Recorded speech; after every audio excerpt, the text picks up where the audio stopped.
Machiavelli 5. Hidden rules that make women beg you. Did you know that over 70% of relationships fail because of poor communication, especially texting?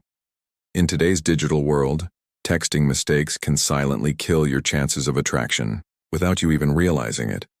This video reveals the 5 deadly texting mistakes that destroy attraction and how to avoid them like a pro. Whether you're trying to spark a new romance or keep the flame alive, mastering the art of texting is crucial. We dive deep into how relationship texting can either build a strong connection or break it apart.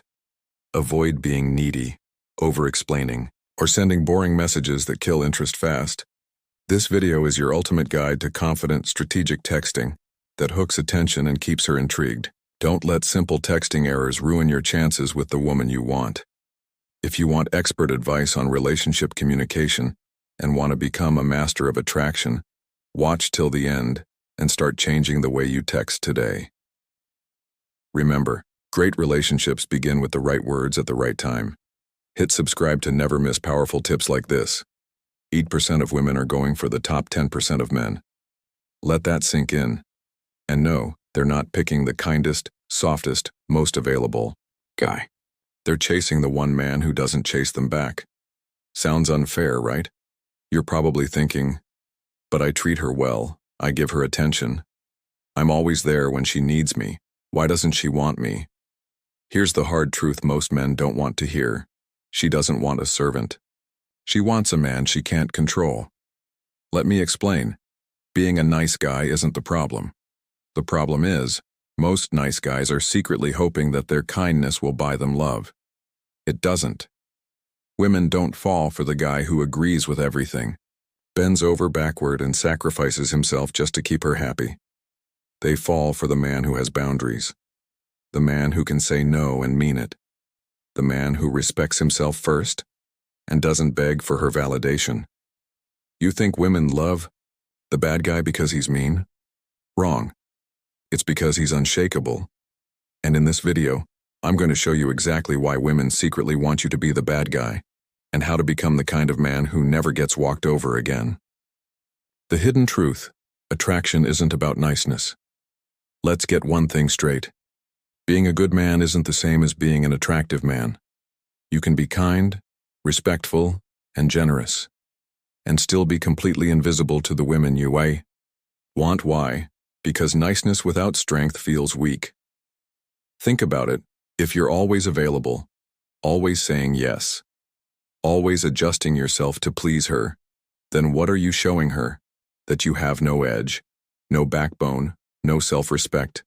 You become predictable, safe, forgettable. And women don't crave safety. They crave challenge. They want a man who makes them feel something: uncertainty, intrigue, polarity. Now don't get it twisted. I'm not saying be toxic, rude, or manipulative. I'm saying be a man who stands his ground, the kind of man who's nice by choice, not by fear, the kind who doesn't need to prove anything, because he already knows his worth. That's the difference between being liked and being desired. And if that's hitting a nerve, good. It means you're waking up. Drop a comment if you've ever felt overlooked or too nice. I want to hear your story. And if you're ready to flip the script on attraction and become the man who never gets ignored again, hit that subscribe button. This is just the beginning. The trap of always being available. You ever notice something? The moment you're always around, texting first, replying instantly, you stop being exciting, not because she's cruel, not because she doesn't appreciate you, but because people don't value what they can predict. It's a strange truth of human nature. When you're too available, you become part of the background noise. Like wallpaper, comforting, but forgettable. You think being there for her 24/7 shows loyalty. You think answering every message within seconds shows effort. You think making her your top priority will make her do the same, but it doesn't work that way. You lose mystery, you lose tension, and slowly, you lose her interest. Women are drawn to men who have something going on, men who live full lives, with or without them. You ever wonder why the guy who barely texts back somehow keeps her attention? It's not about playing games. It's about having boundaries and purpose. You want her to feel something when she sees your name pop up, not just scroll past it like it's nothing. So take a breath. Don't rush to reply. Don't cancel your plans for her. Your time is valuable, and when you act like it, she'll believe it too. Stop over-explaining yourself. Own your silence, listen up. You don't owe anyone an explanation every time you go quiet. Especially not her. You see those guys texting a novel every day? Begging for replies? Apologizing for a delayed message? They're losing. Silence isn't your enemy. It's your power. When you stop justifying every move, you flip the script. You become the guy who sets the pace, who controls the rhythm. Here's the hard truth. Nobody respects a man who's desperate for attention. But they do respect a man who can hold his ground. You don't have to fill every silence with words. Sometimes the strongest message is the one you don't say. Remember, texting isn't a therapy session. It's a tool. And like any tool, it works best when used with skill and control. So next time your phone buzzes and it's her, don't rush to answer. Pause. Think. Decide if you want to engage or stay silent. Master that, and you'll see the game change. You'll command, respect, and yes, you'll spark genuine curiosity. Silence isn't empty, it's full of meaning. Use it wisely. Why chasing validation in text is the fast track to frustration. Think about this for a second. When you send a text, what do you really want? A quick, hey, a smiley, or a long, excited reply. Most guys crave approval. They want to be liked, to be needed, to feel important. It's human. But here's the catch. Chasing that feeling through texts is like trying to fill a bucket with a hole in it. When you depend on her responses to feel good about yourself, you give away your power.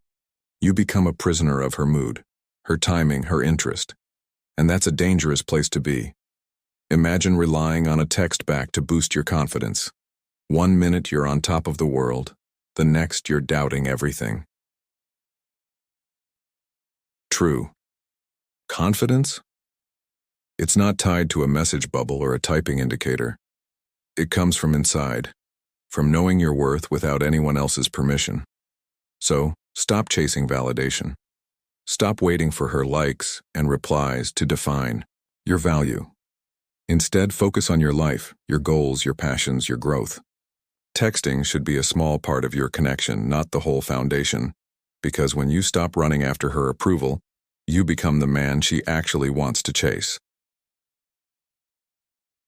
Oversharing kills attraction. Here's why you need to stop. Now look, here's the brutal truth. Nobody wants to read your entire life story in text form, especially not on day 1 or 2. Dumping your thoughts, feelings, and drama all over her phone screen? That's like handing her the remote control to your emotional world. And guess what? She's probably going to change the channel. Texting isn't therapy. It's not a diary. It's a tool. A quick, sharp way to build interest, not bore her into silence. Keep it tight. Say enough to spark curiosity, but never so much that you leave nothing left to discover. Ever notice how the most magnetic people always seem a little mysterious? They don't spill everything up front. They let you lean in, wonder, and want more. So your job is simple. Don't unload your life story in a single text. Tease, intrigue, leave space for the next conversation. Remember, oversharing makes you predictable and worse, needy, and nothing kills attraction faster than neediness. Be the man who holds back just enough, the man who's not desperate to explain, justify, or overshare. Because attraction thrives in the space between what's said and what's left unsaid. Master that, and you're already winning the texting game. Here's the deal. I want to hear your real experiences. Drop your thoughts and stories in the comments below. Let's get the conversation rolling. If you haven't seen my last video, go check it out. It's packed with game-changing insights just for you. We put our heart and soul into these videos. So if you found value here, hit that subscribe button. It's just one click and means the world to us.